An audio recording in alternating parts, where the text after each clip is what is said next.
Sen hozir qayerda bo'lishingdan va hayoting qanday sinovlardan o'tayotganidan qat'iy nazar, shunchaki bitta narsani bil. Sen barchasini yengib o'tasan. Sening yo'lingdagi barcha to'siqlar, barcha holatlar seni buni qanchalik xohlayotganingga nisbatan hech narsa. Sen har kuni o'z ustingda ishlaysan, yanada rivojlanasan, har kuni o'z maqsadingga yanada yaqinlashasan. Bu sening qo'lingdan kelmaydi deb gapirganlarni tinglamaysan. Ularga biror nimani isbotlashga harakat qilmaysan. Sen shunchaki qilasan.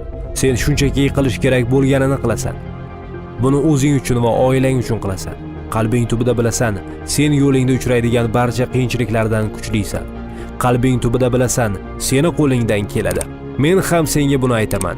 Sening qo'lingdan keladi. Sen tasavvur qilganingdan ham kuchliroqsan. Sen va'dalaring ustidan chiqasan. Rejaga asoslanib ish tutasan. Oldinga qarab harakatlanishda davom etasan, hattoki taslim bo'lishni istayotganingni sezayotganda ham. Sen hayot zarbalariga dosh berasan. Hayoting og'irlashganida orqaga chekinmaysan. Maqsad sari yanada yaqinlashish uchun og'riqqa qaramay harakatda davom etasan. Ikkinchi darajali masalalarni ajratib, muhim bo'lgan vazifaga bor e'tiborni qaratishni bilasan. Maqsading doimo yodingda. U doimo sening oldingda. U haqida o'ylab uyquga ketasan va uyg'onasan. Sen har kuni o'ylaysan. Bugun maqsadimga yana bir qadam yaqinlashish uchun ajoyib kun. Menda bugun borligi, hozir borligi va men biror nimani o'zgartira olishim mumkinligi uchun nihoyatda minnatdorman. Nafaqat o'zim uchun, boshqalarga ham yordam berish uchun. Bu hayotda shunchaki puldan boshqa yanada muhimrog'i bor. Pul haqidagi barcha gaplar bu shubhasiz yaxshi, lekin bu eng muhimi emas. Hamma gap jarayonda. Sen maqsadlaringga qanday erishishingda va rivojlanganingda. Sen har safar o'z dangasaligingni, zaif tomonlaringni yengib, to'g'ri yo'l tanlaganingda. Hozir qo'lingdan kelmasligini anglab yetsang ham, bu har doim ham bunday davom etmasligini bilasan. Sen barcha amalga oshirilgan harakatlar bir kun kelib, imkoniyatlar bilan uchrashishini va barchasi o'zini oqlashini tushungan holda ishlashda davom etasan.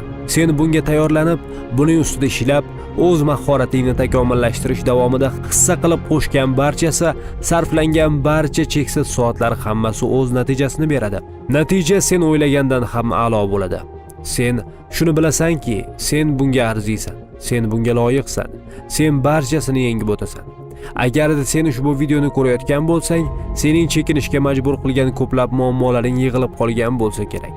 To'g'ri, men seni tushunaman. Senga hozir qanchalik qiyin ekanligini tasavvur qilmayotgan bo'lsam ham, kurashishni davom ettirish uchun umuman kuching qolmagan bo'lsa ham, iltimos, bularning hammasini nima uchun qilayotganingni, sen hali ham nima uchun harakatda ekanligingni, shu paytgacha nima uchun kurashib va o'zingga ishonib kelganingni esla. Shuncha harakat nima uchun qilingan edi? Maqsading sari yurishni boshlaganingda unga erishish natijasida o'zgarishingni yaxshi bilgansan. Keyinchalik nafaqat o'z hayotingni yaxshilay olishingni, balki oilangga ham yordam bera olishingni bilgansan. Axir ularning umidlarini oqlamaslikka haqqing yo'q. Yo'q, sen taslim bo'la olmaysan. Sen kuchlisan. Sening qo'lingdan keladi va maqsadlaringni ro'yobga chiqarish uchun senda barchasi bor. Biror nima yetishmayotgan bo'lsa, sen buni topasan, o'rganasan yoki ishlab topasan. Bu nima bo'lishidan qat'iy nazar, sen buni qila olasan. Axir sen bo'lmasang boshqa kim? Sen bo'lmasang boshqa kim hayotingni o'zgartira oladi?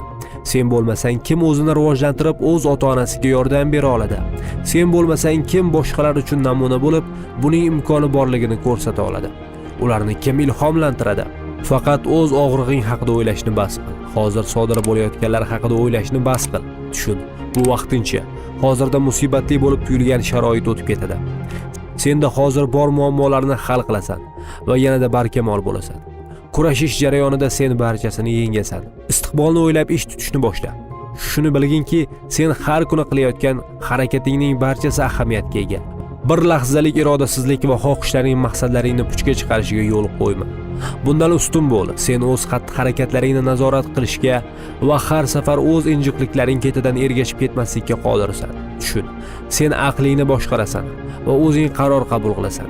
Sendan iltimos qilaman. Taslim bo'lsang, nima bo'lish haqida o'ylab ko'r. Sen o'z maqsadingga erishganingda o'zingni qanday his qilishing haqida o'ylab ko'r. Kuchli bo'lib, oxirigacha borsang, qanchalik muvaffaqiyatli bo'lishing haqida o'ylab ko'r.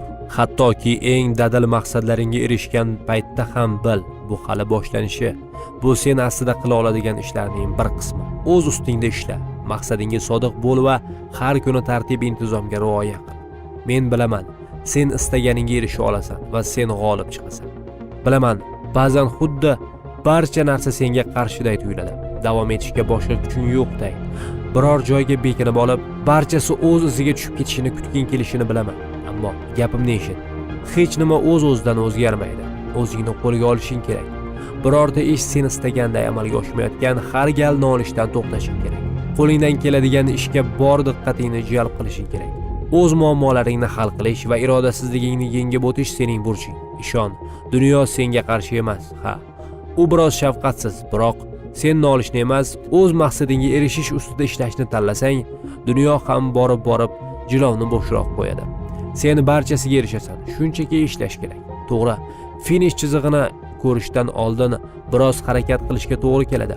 Axir hamma istaganiga darhol ega bo'lmaydi-ku. Qat'iy bo'lishga va ko'proq harakat qilishga to'g'ri keladi. Mag'lubiyatga uchrashdan qo'rqmasdan, hattoki tushkunlik paytida ham harakatni davom ettirishga tayyor bo'lishga to'g'ri keladi.